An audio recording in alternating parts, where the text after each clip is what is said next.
So I'm going to start a new topic, and that is what soil erosion, and second is soil conservation. So first I will start what soil erosion. तो soil erosion soil conservation का question हमेशा से ही पूछा जाता है examination में। Soil erosion को define करना, उनके टाइप्स को बताना, और सॉइल कंजर्वेशन का क्यों करना चाहिए और किस तरह से हम कर सकते हैं। तो these are various topics that are very important for your examination point of view. Okay, and you should be very careful in these topics, because थोड़ा सा कॉन्सेप्चुअल पार्ट ये हो जाता है, और इसको आप समझेंगे नहीं तो उसको आप अच्छे से लिख नहीं पाएंगे। रट्टा मारने का मतलब ये है कि आप किसी चीज को समझ के अगर रट्टा मारेंगे, या फिर किसी चीज समझ के आप उसको लिखेंगे, ठीक है ना, या एक बार पढ़ेंगे, तो ये कॉन्सेप्ट क्लियर हो जाएगा आपका कि हाँ मतलब इजी है उसको क्या करना, उसको समझना। तो समझ के क्या करना, लर्न करना बहुत ही ज्यादा इजी होता है, 80% इजी हो जाता है। ओके, सो सॉइल इरोजन, सबसे पहले हम बहुत पहले से इसको पढ़ते आ रहे हैं सॉइल इरोजन के बारे में।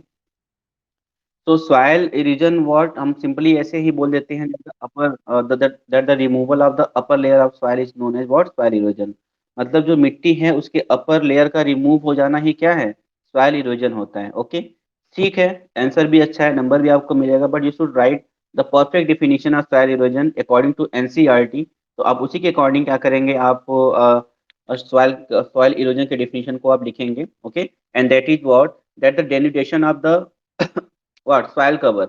आप ऐसे देखेंगे कि ऐसे बस समझ जाइए, उसके बाद हम डेफिनेशन आपको बुक के थ्रू बता देंगे कि जो सॉइल का जो कवर होता है किसी भी एरिया में, ठीक है, उसका डेन्यूडेशन हो। डेन्यूडेशन का मतलब हम आपको बताए हैं और अभी फिर बता रहे हैं। डेन्यूडेशन का मतलब होता है क्या कि अ, हट जाना, रिमूव हो जाना या कट जाना, ठीक है ना। तो जब भी सॉइल अपने प्लेस से रिमूव होता है, हटता है, कटता है, ठीक है, उसी को हम डेन्यूडेशन कहते हैं। और डेन्यूडेशन जो होता है वो इरोजन का ही पार्ट होता है, आप ऐसे कह सकते हैं कि जिस तरह से इरोजन में हमने ये देखा कि मिट्टी क्या होती है, एक जगह से दूसरी जगह वॉश आउट होके जाती है, ट्रांसपोर्टेशन उसका होता है, ठीक है। तो उस प्रोसेस को हम क्या कहते हैं, इरोजन कहते हैं, मतलब मिट्टी का कटना, मिट्टी का रिमूव होना। सेम वही डेन्यूडेशन है, तो आपको बहुत ज्यादा कंफ्यूज नहीं होना है डेन्यूडेशन में। ओके, तो denudation means what, the same what that the removal of soil, the cutting of soil. Okay, तो अब डिफिनेशन को कैसे आप याद रखेंगे, that the denudation of the soil cover. Okay, and what, and subsequent washing down is described as soil erosion। मतलब कि soil cover cover का रिमूव होना, उसका उसका डेनुडेशन होना, ठीक है। इसके साथ साथ क्या होना, जो सब्सिक्वेंट का मतलब उसके बाद होता है, और उसके बाद जो ये सॉइल है, जो भी कटा हुआ सॉइल है या जो जिसका रेगुलेशन हुआ है, उसका वॉश डाउन हो जाना, मतलब उसका बह जाना, इसी को हम कहते हैं सॉइल इरोजन, ठीक है ना।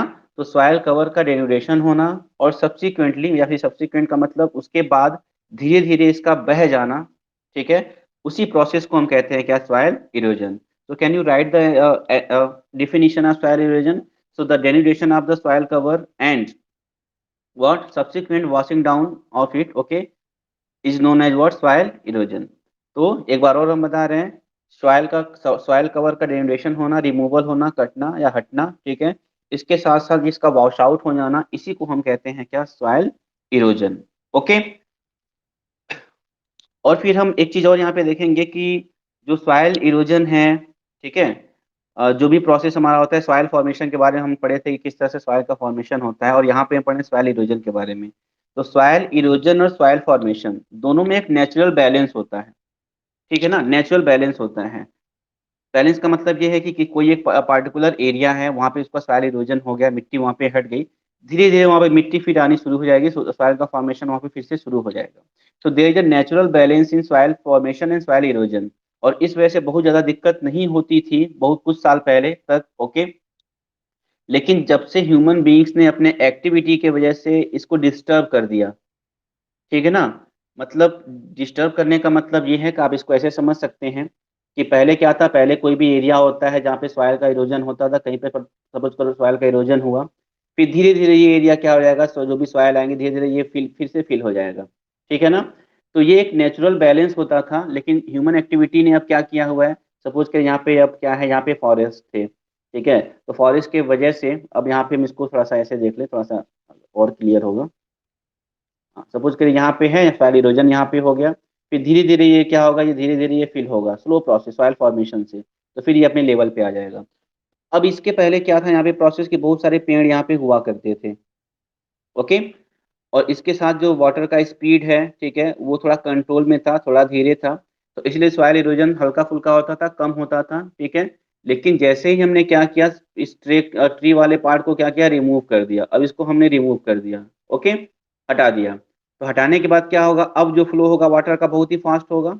और जब फास्ट होगा तो क्या होगा, अब जो इसका इरोजन इरोजन का जो वर्क है या भी प्रोसेस है वो और ज्यादा हो जाएगा, फास्ट हो जाएगा। अब क्या होगा, इरोजन तो फास्ट हो गया, अब डिपोजिशन तो कम होगा, ठीक है ना। डिपोजिशन क्या होगा, धीरे धीरे कम होगा। अब डिपोजिशन अगर धीरे धीरे कम होगा तो इसका मतलब क्या हुआ कि इरोजन वाला वर्क वो बढ़ता जाएगा, सॉइल में ये गड्ढा होता रहेगा, और कुछ साल के बाद अब ये जो सॉइल होगा वो एग्रीकल्चर के लिए सुटेबल नहीं होगा। तो जब तक बैलेंस था तब तक तो सब सही था, लेकिन ह्यूमन एक्टिविटीज के वजह से, and what we can include in human activities, so it may be deforestation, it may be over grazing, it may be construction and mining. तो कंस्ट्रक्शन और माइनिंग की वजह से, ओवर ग्रेजिंग की वजह से, जितने भी रॉन्ग एक्टिविटीज हैं ह्यूमन की, उनकी वजह से क्या हुआ है, जो ये बैलेंस बना हुआ था उस बैलेंस को हमने क्या किया हुआ है, बहुत हद तक डिस्टर्ब कर दिया है, जिससे ये प्रॉब्लम क्रिएट होना शुरू हुआ है। जब तक ये बैलेंस बना था तब भी इरोजन होता था, तब भी सॉइल फॉर्मेशन होता था, लेकिन हमको दिक्कत नहीं होती थी, क्योंकि नेचुरली वो सब क्या हो जाता था, अपने पोजीशन में आ जाता था। ओके। बट ह्यूमन एक्टिविटी की वजह से हमने इसमें क्या कर दिया है, डिस्टरबेंस क्रिएट कर दिया है। तो ये सारी चीजें आपके बुक में लिखी हुई, and which are the various what mediums of soil erosion और causes of soil erosion. So it may B है what high speed water flow, okay, it may B high speed wind, okay, glaciers. तो ये सब क्या होते हैं, ये सब एजेंट्स होते हैं किसके, सॉइल इरोजन के। तो इनके वजह से, क्योंकि माउंटेनियस एरिया जो हाई स्लोप एरिया है वहाँ पे ग्लेशियर की वजह से होगा, ठीक है। जहाँ पे रिवर वैलीज है वहाँ पे रिवर की वजह से सॉइल इरोजन होगा। जो डेजर्ट एरिया होते हैं वहाँ पे विंड की वजह से सॉइल इरोजन होता है। तो these are various agents of soil erosion. तो ये भी आप माइंड में रखेंगे कि किन किन चीज़ों की वजह से सॉइल का क्या होता है, इरोजन होता है। जैसे राजस्थान वाले एरिया में विंड इरोजन बहुत ही ज़्यादा प्रिवेलिंग है, बहुत ज़्यादा वहाँ पे होता है। फिर हमारा ये ये जो गंगा वैली है, हमारा जो यूपी वाला बिहार वाला एरिया, यहाँ पे विंड, जहाँ पे वाटर इरोजन बहुत ज़्यादा होता है, ठीक है। जो चंबल वाला एरिया है वहाँ पे भी जो ये रिवर की वजह से बहुत ज़्यादा क्या होता है, ये वाटर इरोजन होता है। तो अलग अलग जगह पे अलग अलग उसके एजेंट होते हैं, बस आपको ये जानना है कि कौन कौन से एजेंट्स हैं। तो wind, glacier, water, so these are some natural agents of soil erosion. तो आई थिंक यहाँ तक बात आपको क्लियर हो गया, क्योंकि इसके बाद जो हम टॉपिक शुरू करने वाले हैं वो बहुत ही कॉम्प्लिकेटेड टॉपिक है, ठीक है ना, बहुत ज़्यादा अच्छे से समझने वाला टॉपिक है। तो यहाँ तक आपको चीज़ें क्लियर हो गई क्या, इसमें कुछ है नहीं, बस डिफिनीशन आपको क्या करना है, आपको बता देना है डिफिनीशन क्या होता है। तो डेरिवेशन वाला ही डिफिनीशन आप बताएंगे कि सॉइल कवर का डेरिवेशन होना, उसके बाद धीरे धीरे मतलब सब्सिक्वेंट उसका क्या हो जाना, वॉश डाउन हो जाना, उसी को हम कहते हैं soil erosion. Next is what, next हमने देखा कि अभी तक बैलेंस बना हुआ था, ठीक है ना, मतलब कि जो ये सॉइल फॉर्मेशन होता है और ये सॉइल इरोजन होता है वो साइमल्टेनियसली होता है। साइमल्टेनियसली का मतलब होता है कि एक साथ होता है, मतलब कि एक साथ सब होता है, इरोजन हुआ सॉइल फॉर्मेशन हुआ, इरोजन हुआ सॉइल सॉइल फॉर्मेशन हुआ। तो एक मेंटेन रहता है हमारा लैंड, ठीक है। लेकिन जब हम डिस्टर्ब उसको कर देंगे, इरोजन के प्रोसेस को हाई कर देंगे, तो फिर ये साइमल्टेनियस नहीं होगा, एक साथ वो नहीं होगा, और हमको प्रॉब्लम फेस करना पड़ सकता है। तो आई होप ये दोनों चीज आपको क्लियर हो गई। और एजेंट्स कौन कौन से होते हैं, सो दे आर वाटर है, विंड है, ग्लेशियर्स हैं, so these are the agents of what, agents of soil erosion. Okay, clear है, ओके, जल्दी से बोलो, कुछ लोग ये बोल दीजिए, उसके बाद हम सॉइल इरोजन के टाइप्स के बारे में हम आ रहे हैं। किस किस आपको क्वेश्चन किस तरह से आता है उसको भी हमको दिखाना। देखो सॉइल वाले क्वेश्चन हमको बताना था, अभी लास्ट में सॉइल वाला भी क्वेश्चन बताते हैं, और सॉइल इरोजन तो क्वेश्चन कैसे आता है, what do you mean by soil erosion, okay, which are the various types of soil erosion. Okay, आ गया, very good very good, thank you so much, okay for your response. तो सबको समझ में आ गया। अब इसके बाद हमको देखो ये देखना, इसको जरा ध्यान से समझना कि सॉइल इरोजन का जो टाइप है, ओके, इसमें है क्या कि आपके एनसीईआरटी में बहुत कॉम्प्लिकेटेड करके यहाँ पे दिया हुआ है, इधर उधर दे दिया है। तो आप उसको बिना समझे अगर ऐसे पढ़ के जाएंगे तो कुछ तो बात उस पर आप लिख लेंगे, लेकिन ये डिटेल में क्वेश्चन आता है which are the various types of soil erosion, तो बहुत ज्यादा टॉपिक आपको नहीं मिलेगा, बहुत ज्यादा कंफ्यूज हो जाएंगे। तो इसके बाद हम क्या करेंगे, आपको जितना भी सॉइल टाइप होता है उसको हम एक्सप्लेन करते हैं। एक्सप्लेन करने के बाद हम क्वेश्चन दिखाते हैं कि क्वेश्चन किस तरह से आता है उसका, और उसके बाद जो हमारा कल का जो डे होगा या परसों का जो डे होगा वहां पे हम उस आंसर को आपको लिखवा देंगे। आपका ये टॉपिक एकदम 100% क्लियर हो जाएगा। ओके, तो अब आप थोड़ा सा रेडी हो जाइए इसके लिए, सॉइल इरोजन को पढ़ने के लिए। सॉइल इरोजन हमको पता हो गया, इसके टाइप्स के बारे में, and it will be clear through through some figures. तो हम फिगर को ओपन कर रहे हैं।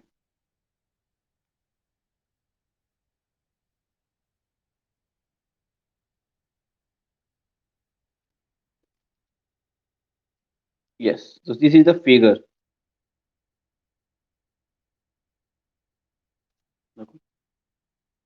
अब यहाँ पे क्या है, यहाँ पे सॉइल इरोजन का टाइप दिया हुआ है, सॉइल इरोजन का टाइप। ओके, जस्ट वेट ए सेकेंड, बस हो गया।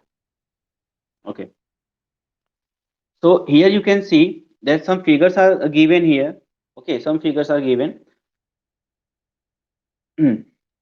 So we have four figures, and four figures means they are the four types of soil erosion. और ये एक्चुअली में अगर हम ध्यान से देखें तो ये क्या है, ये सॉइल इरोजन के टाइप्स नहीं है, बल्कि ये सॉइल इरोजन के स्टेजेस हैं। पहला स्टेज आता है, फिर उसका दूसरा स्टेज आता है, उसके बाद फिर उसका तीसरा स्टेज आता है, फिर उसका लास्ट स्टेज आता है। ओके, तो ये सब क्या है, ये सब स्टेजेस हैं और इसको हम टाइप्स भी कह सकते हैं।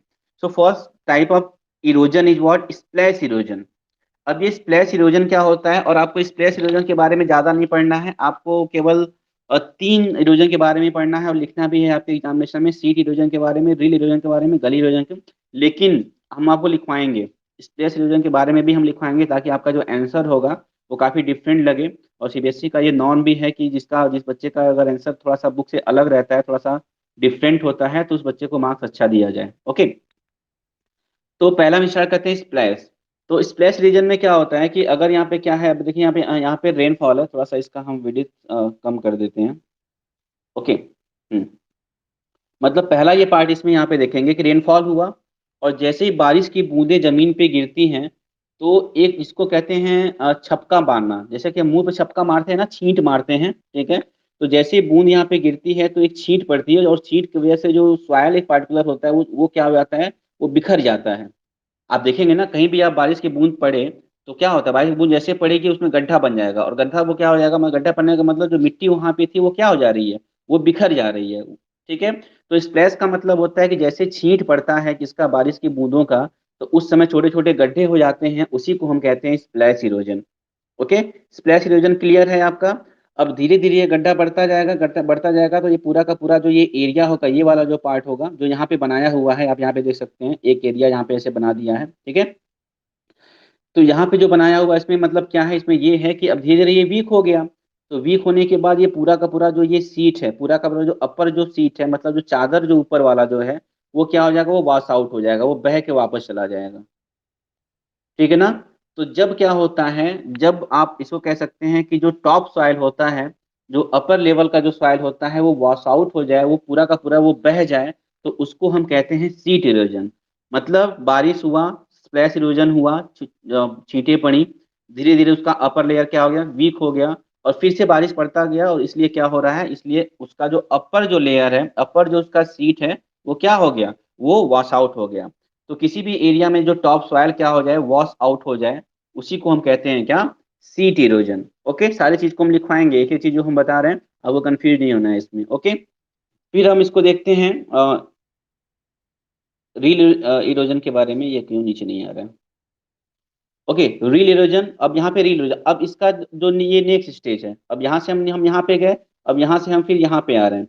अब यहाँ पे मतलब क्या है कि जैसे ही सीट का इरोजन होता है, अपर लेयर हट जाता है, तो धीरे धीरे क्या होती है, जो मिट्टी बची रहती है उसमें दरार पड़ने लगता है। ठीक है, दरार कुछ इस तरह से पड़ता है, इस तरह से। ठीक है, और ये जो दरार पड़ता है वो फिंगर शेप में पड़ता है, उसका जो शेप होता है वो जैसे हमारी 5 उंगलियां होती हैं। ठीक है, तो ये जो क्या होता है, इस शेप का होता है, मतलब फिंगर शेप का। तो फिंगर शेप के उसमें क्या पड़ने लगते हैं, धीरे धीरे क्रैक्स बनने लगते हैं। और जब क्रैक्स बनने लगेंगे, ठीक है, तो इसी क्रैक को हम कहते हैं रील इरोजन। ठीक है, रील का मतलब क्या होता है, छोटे छोटे क्रैक्स। जो फिंगर शेप के जो क्रैक्स बनते हैं, बहुत पतले क्रैक्स होते हैं ये। ठीक है, तो ये जो क्रैक बनने लगेंगे, तो इस इरोजन को कहा जाता है रील इरोजन। मतलब वाटर का इरोजन वो कॉन्टिन्यू है, रुका नहीं है। पहला ये प्रोसेस था, फिर भी हमने नहीं ध्यान दिया, फिर ये प्रोसेस आ जाएगा, फिर इस पे हम ध्यान नहीं देंगे, फिर ये प्रोसेस आ जाएगा। और सबसे लास्ट में क्या हो जाएगा कि ये जो छोटे छोटे क्या होते हैं, ये छोटे छोटे जो क्या थे, ट्रैक्स थे, अब वो बहुत ज्यादा ब्रॉड हो जाते हैं, वो इनलार्ज हो जाते हैं, बहुत ज्यादा वो हो जाते हैं, ठीक है ना। अब वो जो बहुत ज्यादा वो बड़े हो जाते हैं तो वो बहुत बड़ी गली बन जाते हैं, जैसे कि गली होती है, ऐसा लगता है कि किसी घर की गली या फिर जो भी गली का जो स्ट्रक्चर है वो क्रिएट हो जाता है। तो इस तरह के इरोजन को हम कहते हैं क्या, गली इरोजन। और इसी गली इरोजन, यही गली इरोजन क्या होता है, अगर बहुत ज्यादा ब्रॉड हो जाता है, ठीक है, इसके बाद का एक प्रोसेस जो कि पूछता नहीं, लेकिन आपको एक वर्ड आएगा जिसको कहते हैं रेवाइन। क्या कहते हैं उसको, रेवाइन। ओके, तो ये आप याद रखेंगे कि जैसे ये गली इरोजन और ज्यादा ब्रॉड हो गया तो रेवाइंस बन जाते हैं, ठीक है। तो रेवाइन का मतलब क्या होता है कि जो हमारा स्पेशली जो जो चंबल रिवर है, एक आप अगर उसको ध्यान से अगर कभी पढ़ेंगे फ्यूचर में, तो चंबल जो रिवर है वो उसका सॉइल इरोजन का जो प्रोसेस है बहुत ज्यादा है, ठीक है ना। तो बहुत ज्यादा होने की वजह से ये जो रिवर है, चंबल रिवर, बहुत सारे रिवाइन को क्रिएट करती है, ठीक है ना। तो क्वेश्चन हो सकता है आपको बनाए कि जो रेवाइन जो का जो स्ट्रक्चर है वो किस रिवर की वजह से ज्यादा है अपने कंट्री में, स्पेशली चंबल रिवर से। तो इसको बीहड़ भी कहते हैं, ठीक है ना, मतलब बड़े बड़े गड्ढे बन जाते हैं और वो डाकुओं का एरिया ये होता है, क्योंकि जब बड़े बड़े ये गली बन जाएंगे तो इसी में वो छुप जाते हैं, और ये छुप जाते हैं तो इनको पकड़ना बहुत मुश्किल हो जाता है। इसीलिए आप पान सिंह तोमर जैसा आप कोई मूवी देखे होंगे, तो उसमें वो बीहड़ का सीन आता है जहाँ पे वो छुपे रहते हैं। तो वही, 10 वेट सेकंड, तो वही एरिया क्या होता है, उसी को रेवाइन कहते हैं। तो रेवाइन का बस क्योंकि आपके बुक में दिया इसलिए हमको इतना बताना पड़ा इसके बारे, रेवाइन के बारे में। सो I think you should not any confusion about the soil types of erosion. तो जो बूंदें गिरेंगी जिससे सॉइल क्या होगा, जिससे सॉइल बिखर जाएगा, उसको हम क्या कहेंगे, उसको हम कहेंगे स्प्लैश इरोजन, ठीक है। फिर अगर ये कंटिन्यू रहा तो अपर जो उसका सीट है वो वीक हो जाएगा और पूरा का पूरा सीट वॉश आउट हो जाएगा, ठीक है। मतलब जो अपर सॉइल है, जो टॉप सॉइल है वो क्या हो जाएगा, बह जा रहा है, उसी को हम कहेंगे सीट इरोजन।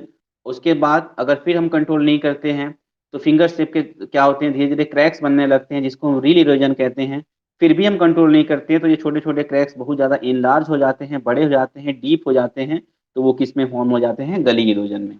ओके, और गली इरोजन का एक फर्दर जो स्ट्रक्चर बनता है उसको हम रैबाइन्स कहते हैं। ओके, ये सारी चीजें आपको लिखवाई जाएंगी बहुत अच्छे से, बहुत प्रॉपर वे में। और जब आप लिखेंगे तो आप खुद समझ लेंगे, खुद समझ लेंगे क्या कि हाँ सर जो बताए थे आप सब वही क्या है, सेम है। Okay, just wait a second.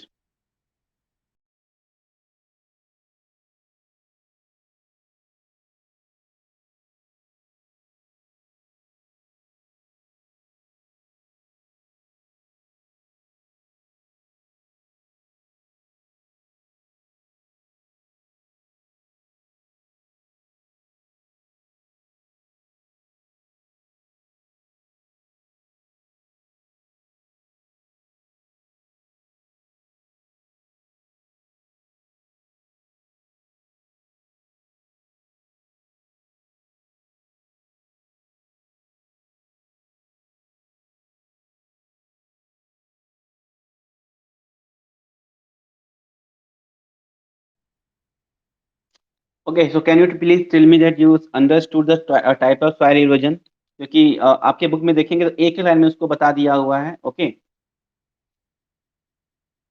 Okay, एक एक लाइन में इसको डिस्क्राइब कर दिया गया, इसीलिए हमको उसको क्या करना पड़ा, थोड़ा सा एक्सप्लेन करना पड़ा, क्योंकि आपके एग्जामिनेशन में भी आएगा तो एक्सप्लेन करने के लिए ही आएगा।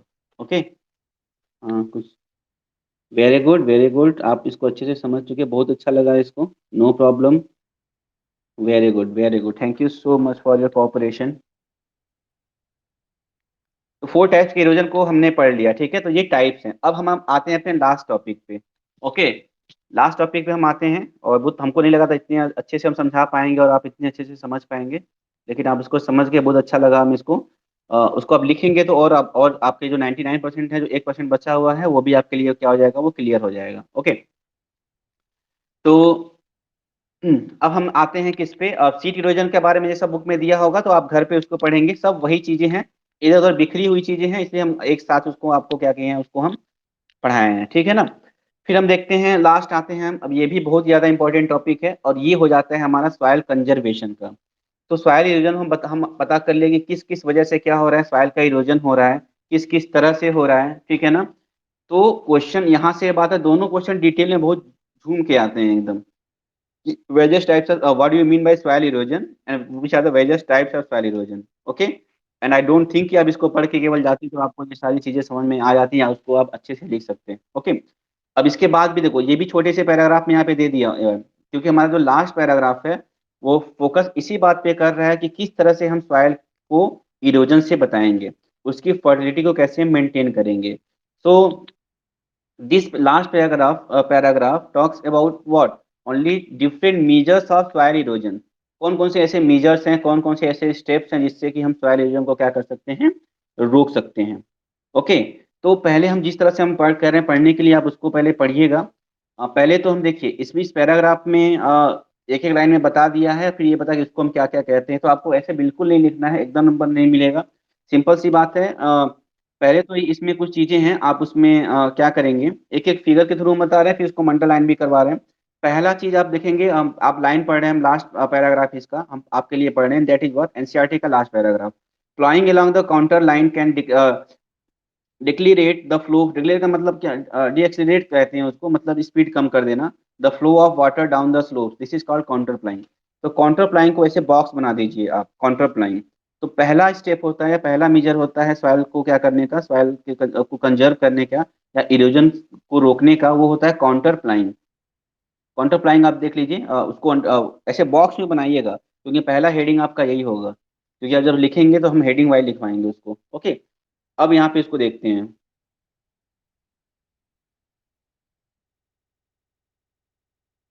Okay, so you can see this is called counter flying. तो अब इसमें ये होता है कि जो माउंटेनियस एरिया होते हैं, जो स्लोपी एरिया होते हैं, अब वहां पे होता है एक्चुअली क्या है कि स्लोप्स होते हैं। अब स्लोप में वाटर का स्पीड बहुत फास्ट होता है, और जब बहुत फास्ट होगा तो सॉइल इरोजन ऑब्वियस सी बात है होगा ज्यादा। ओके, तो माउंटेनियस एरिया में क्या होते हैं, सॉइल इरोजन का जो प्रोसेस होता है वो बहुत फास्ट होता है। अब यहाँ पे उसको हम रोकेंगे कैसे, तो यहाँ पे हम क्या करते हैं, जो स्लोप होता है, ठीक है, ये स्लोप है, कुछ इस तरह से उसका ढाल है। तो स्लोप के अपोजिट साइड में ऐसे हम क्या करते हैं, खेत की जुताई करते हैं। ठीक है, क्या करते हैं, खेत की ऐसी ही हम जुताई करते हैं। ओके, लेकिन इसमें होता क्या है, अगर हम इस तरह से नहीं करेंगे, अगर हम ऐसे इस वे में अगर जुताई करेंगे तो स्लोप के पैरेलल जुताई करेंगे, तो ये तो वाटर की स्पीड को रोकेगा नहीं, और नहीं तो वो और बढ़ा बढ़ा देगा, जो वाटर का जो फ्लो है वो उसको इंक्रीज कर देगा। तो इस तरह से हमको क्या करना है, हमको ये करना है कि जिस तरह से स्लोप होता है उसके अगेंस्ट क्या करते हैं, हम ये प्लॉइंग करते हैं, जोतते हैं। ठीक है, तो इस तरह के कल्टीवेट, अब इससे फायदा क्या होगा, तो इससे जो वाटर की स्पीड होगी वो क्या होती है, कम होती है। और इस तरह के प्रोसेस को हम कहते हैं काउंटर प्लॉइंग या काउंटर कल्टीवेशन। तो ये पहला स्टेप होता है सॉइल को कंजर्व करने का। आई थिंक बहुत ज़्यादा दिमाग लगाने की जरूरत नहीं है। तो जो स्लोप होता है, ठीक है, और जिस जिस तरह से हमारा मेड़ होता है, मेड़ का मतलब आप जान गए ना, हम इसको बीच में जो हम मेड़ बनाए हैं, आप जानते हैं, ऐसा नहीं कि आप कहीं दूसरे प्लेनेट से आए हैं, वो आप भी महाराजीगंज के हैं। तो जो मेड़ बनता है खेत के किनारे किनारे, ठीक है ना, तो इस तरह से हम उसकी जुताई करते हैं या मेड़ बनाते हैं। तो इसको हम कहते हैं काउंटर प्लाइंग। मेड़ बना बना के उसकी स्पीड को क्या करेंगे, हम उस कम कर देंगे। तो स्लोप को ही क्या करते हैं, हम काउंटर अप्लाइंग करते हैं, इस तरह से जोतते हैं ताकि वो स्लोप के अगेंस्ट हो और वाटर की स्पीड को वो कम कर दे। ओके, तो ये हमारा पहला हो गया। दूसरा, कभी कभी क्या करते हैं, एक इसी तरह से सेम यही है, थोड़ा सा अंतर हो जाता है कि इसमें हम जुताई ऐसे करते हैं। ठीक है, हम इसको ऐसे जोतते हैं। अब यहाँ पे ये मत समझना कि सर यहाँ पे ऐसे क्यों जोता हुआ है, ध्यान से इस फिगर को देखेंगे तो ये स्लोप यहाँ पे ऐसे है। ठीक है ना, तो हमने क्या किया, स्लोप के अगेंस्ट यहाँ पे जुताई की है। ओके, तो कौन, ये हमारा था क्या क्या, काउंटर प्लाइंग। तो काउंटर प्लाइंग क्लियर है, स्लोप के अगेंस्ट क्या करना, जुताई करना, उसी को हम कहते हैं क्या, काउंटर प्लाइंग। सेकेंड हमारा था टेरिस फार्मिंग। तो टेरिस फार्मिंग थोड़ा सा इससे अलग हो जाएगा, नहीं तो अप्रोक्सीमेटली इसी तरह से है। तो आप इसको देख सकते हैं, इसको भी ये वाला जो पार्ट है, ये वाला जो फिगर है, it is called terrace farming. तो इसमें जुताई नहीं होती है। इसमें क्या होता है, इसमें हम क्या करते हैं, जो स्लोप होता है उसको हम कई पार्ट में, जैसे एक सीढ़ी की तरह हम उसको क्या करते हैं, काट देते हैं। तो सीढ़ी को इंग्लिश में हम कहते हैं स्टेप कहते हैं, आपको पता भी होगा। तो अब ये स्लोप है, और स्लोप को हमने क्या किया, ऐसे हमने क्या किया, कई पार्ट में हमने काट दिया। ठीक है, तो इसको हम स्टेप फार्मिंग भी कहते हैं, या इसको हम टेरिस कल्टीवेशन भी कहते हैं। इसलिए कहते हैं क्योंकि दूर से देखने से लगता है किसी घर का ये छत है, लग नहीं रहा है ना, लग रहा है। ठीक है, ऐसा लगता है किसी घर का ये छत है, या फिर ऐसा भी लगता है कि ये सीढ़ी बना हुआ है। इसीलिए हम इसको क्या कहते हैं, स्टेप कल्टीवेशन, स्टेप फार्मिंग भी कहते हैं, या फिर इसको क्या कहते हैं, टेरिस फार्मिंग। ओके, यहाँ भी क्या है, ये भी स्लोपी एरिया में ही होगा, और जहाँ पे वाटर की स्पीड ज्यादा होगी वहां पे हम स्लोप को कट कर देते हैं, जिससे वाटर पहले यहाँ पे आएगा, यहाँ पे गिरेगा, फिर यहाँ पे गिरेगा, यहाँ पे गिरेगा, और इस वजह से वाटर की जो स्पीड होगी वो कम हो जाएगी, और वहां पे देखो किस तरह से एग्रीकल्चर किया जा रहा है। ओके, तो this type of cultivation is known as what, terrace cultivation, और इसको कहते हैं स्टेप कल्टीवेशन। ओके, अब इसके बाद एक और आपका क्या होता है, एक नेक्स्ट, अब दोनों को ऐसे बॉक्स बना दिए हैं ना, पहला बॉक्स आपको बनाना है काउंटर प्लाइंग वाला बॉक्स, उसको आप अंडरलाइन करेंगे, बॉक्स बना देंगे, अंडरलाइन मत करना, बॉक्स बनाना, क्योंकि वो एक हेडिंग हो जाएगा। दूसरा टेरिस कल्टीवेशन लिखा होगा आपके बुक में, उसको भी क्या करना है, आपको ऐसे बॉक्स बना देना है। दो हेडिंग हमारा हो गया। ओके, अब थर्ड टाइप में आते हैं, देखो किस तरह से डायरेक्ट बिना पैराग्राफ चेंज किए बिना पॉइंट के ये बताता जा रहा है, लेकिन हमको एग्जामिनेशन में पॉइंट वाइज लिखना है, तो आप समझेंगे नहीं तो फिर कैसे उसको लिखेंगे। ओके, तो नेक्स्ट हमारा आता है क्या, एक स्ट्रिप क्रॉपिंग। तब तक आप उसको बॉक्स बनाइए, स्ट्रिप क्रॉपिंग। तो स्ट्रिप का मतलब होता है घास की पट्टी। तो खेतों के बीच बीच में हम क्या करते हैं, घास की पट्टी बना देते हैं, ठीक है, कुछ ग्रास ग्रो कर देते हैं, जो क्या करता है, स्पेशली ये विंड इरोजन वाले एरिया में आता है, वाटर इरोजन वाले भी एरिया में भी हो सकता है।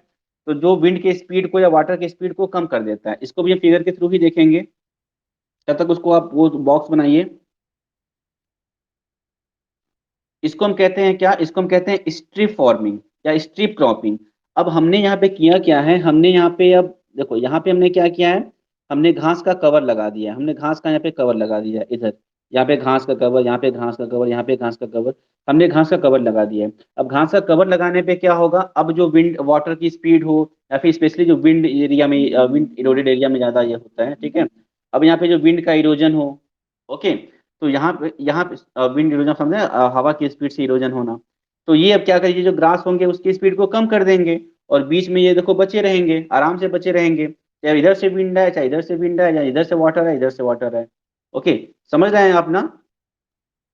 तो इस तरह से हम क्या कर सकते हैं, इस तरह से हम ये देख सकते हैं कि इसको हम क्या कहते हैं, स्ट्रिप क्रॉपिंग। स्ट्रिप क्रॉपिंग क्यों कहते हैं, क्योंकि स्ट्रिप का मतलब होता है पट्टी, तो इसमें हम घास की पट्टी लगाते हैं, ये घास की पट्टियां हैं, ठीक है ना। ये घास की पट्टियां हैं, घास की पट्टी लगाएंगे जो क्या करेगा, विंड की स्पीड को या वाटर की स्पीड को कम करेगा, और जिससे वहां का सॉइल का इरोजन नहीं होगा, और ये भी हमारा एक प्रोसेस होगा।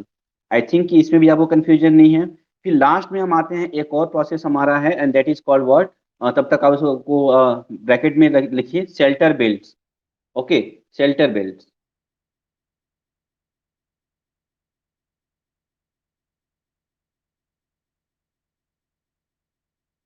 Okay, this is called shelter belt. अब शेल्टर बेल्ट का मतलब क्या है, तो अब इसमें हम क्या करते हैं कि कोई भी एक पार्टिकुलर एरिया है, ठीक है ना, कोई भी हमने क्या किया, यहाँ पे हमने हमने क्रॉप को यहाँ पे ग्रो किया हुआ है, देखो यहाँ पे क्रॉप को हमने ग्रो किया है, क्रॉप्स हैं ये, ठीक है।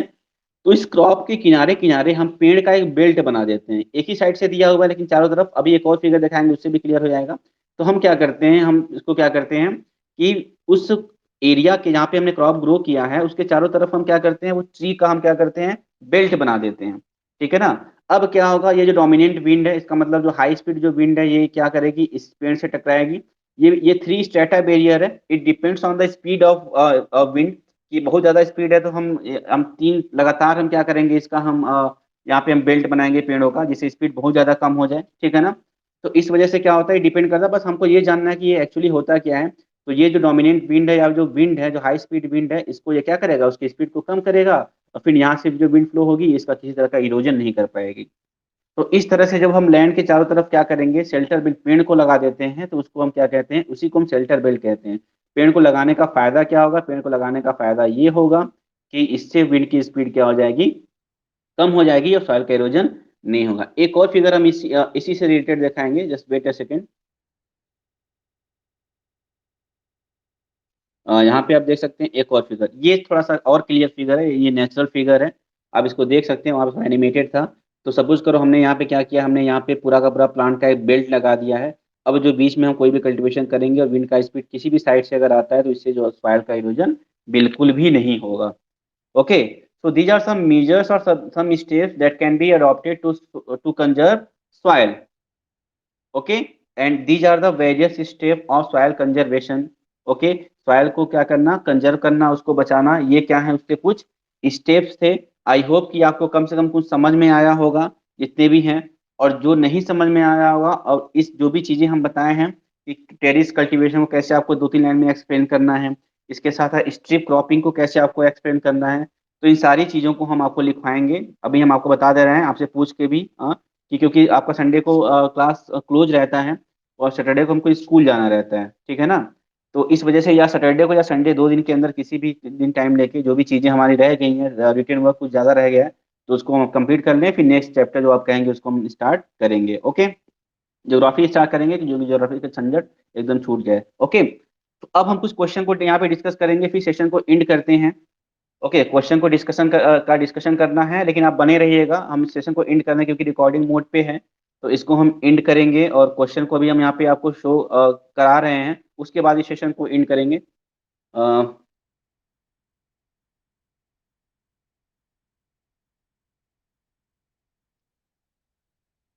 यहाँ पे आप उस क्वेश्चन को देख सकते हैं। एक पहले जो लास्ट वाला जो था, देखो यहाँ पे हमने आपको बताया था ना, अब क्वेश्चन नंबर 2 यहाँ पे देख रहे हैं, जो कि 10 11 लगातार, फिर 13 14 में इसको किसी ना किसी तरीके से क्वेश्चन आता ही आता है। Like suggest any 3 measures of soil conservation. तो हमने तो बहुत सारे मेजर को पढ़ लिया, उसमें से किसी भी 3 को बताना है। फिर क्या है, what is soil conservation. Okay, soil conservation किसको कहते हैं, उसका डेफिनेशन हम बता दें कि मतलब जो मेथड जिससे सॉइल क्या हो, सॉइल का इरोजन हो, रुकता है, उसी को सॉइल कंजर्वेशन कहते हैं। तो यहाँ पे डेफिनेशन नहीं दिया, लेकिन हम उसको आपको लिखवाएंगे। Explain any 3 methods of soil conservation suitable to Indian condition. तो इंडियन कंडीशन के लिए मतलब या इंडिया के लिए सॉइल कंजर्वेशन किस वे में हो सकता है, किस मेथड से हो सकता है, उसको आप बताइए, कोई भी 3 बताइए। ओके, इसके साथ आपको ये क्वेश्चन नंबर 5 छोटा सा दिख रहा होगा। And that is what is soil erosion? So I told you the definition that the degradation of the soil cover and subsequent washing down is described as soil erosion. इसको ने बता दिया था। इसके साथ साथ क्या है, explain the major types of soil erosion prevailing in India. India में किस किस तरह का क्या होता है soil erosion होता है। एंड डोंट थिंक कि आपको हम नहीं बताएं, हम सारा चीज आपको बताएं कि किस किस टाइप का soil erosion है, चाहे वो स्प्लैश हो, रील हो, ठीक है, चाहे वो गली हो या फिर अवाइन, जो भी टाइप्स था उसको हमने एक्सप्लेन कर दिया है। अब हमारी एक ही ड्यूटी बच चुकी है और वो है क्या, आपको लिखवाने का, जो हम आपको लिखवा देंगे।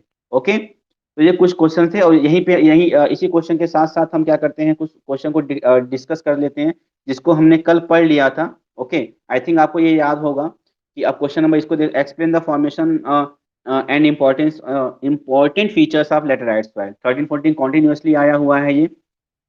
तो इसमें आपको क्या बताना है, इसमें आपको सिंपल सा बताना है कि लेटराइट सॉइल का फॉर्मेशन क्यों कैसे हुआ है।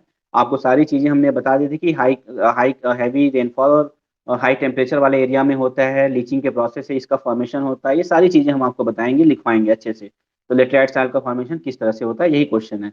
फिर आप एरिड सॉइल को कितने वे में पूछा गया है इसमें, like mention any 4 features of arid soil. तो जो राजस्थान वाले पार्ट में जो एरिड सॉइल होता है उसमें ह्यूमस कम होता है, कंकड़ पाए जाते हैं, ठीक है ना।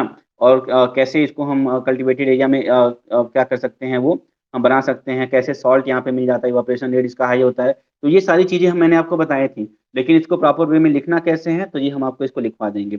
अब इसी को कैसे अलग पूछा है, describe any 5 distinct characteristics of arid soil. तो जो एरिड सॉइल है उसका कोई 5 फीचर बताइए। फिर और क्या लिखा है, name the soil type which is widely found in western Rajasthan. Okay, आपको ये बताया ही नहीं है कि किस सॉइल के बारे में पूछा जा रहा है, आपको हिंट दिया हुआ है कि जो वेस्टर्न राजस्थान में जो सॉइल पाया जाएगा वो कौन सा सॉइल है। आई होप कि क्लास आप अच्छे से लिए होंगे, तो आपको ये पता होगा कि वेस्टर्न राजस्थान में एरिड सॉइल या सैंडी सॉइल पाया जाता है, और उसी के कैरेक्टरिस्टिक्स को आपको क्या करना है, लिखना है। इसके साथ ये भी बताना है क्या कि वहाँ पे कल्टीवेशन हम कैसे कर सकते हैं, तो उसको भी मैंने आपको बताया था कि वहाँ पे कुछ मैन्योर को यूज करके या प्रॉपर इरिगेशन मेथड को अगर हम अडॉप्ट करेंगे तो वहाँ पे हम कल्टीवेशन कर सकते हैं। तो जब तक आप क्लास को सही से पढ़ेंगे नहीं, जब तक लेंगे नहीं, तो बोर्ड आपको कंफ्यूज कर देगा। अब देखो इतना लंबा चौड़ा क्वेश्चन है, एंड आई थिंक कि आपने अगर सीरियसली क्लास लिया है और एक बार हमारा नोट्स आप देख लेंगे, तो इतने बड़े बड़े जो क्वेश्चन है आपको एकदम इजी क्वेश्चन लगने लगेंगे। ओके, अब इसको देखते हैं, तो जो भी क्वेश्चन था इससे रिलेटेड मैंने आपको यहाँ पे दिखा दिया। अब मैं सेशन को यहाँ पे एंड करने जा रहा हूँ। ओके, रिकॉर्डिंग मोड पे है तो बहुत ज़्यादा लंबा सेशन में नहीं ले सकता हूँ, बट इसको मैं क्लोज करके फिर मैं वापस आ रहा हूँ, और फिर आप तब तक कमेंट करिए, कोई कंफ्यूजन हो तो आप हमसे पूछिए, मैं उसका रिप्लाई दे रहा हूँ। Okay, thank you so much.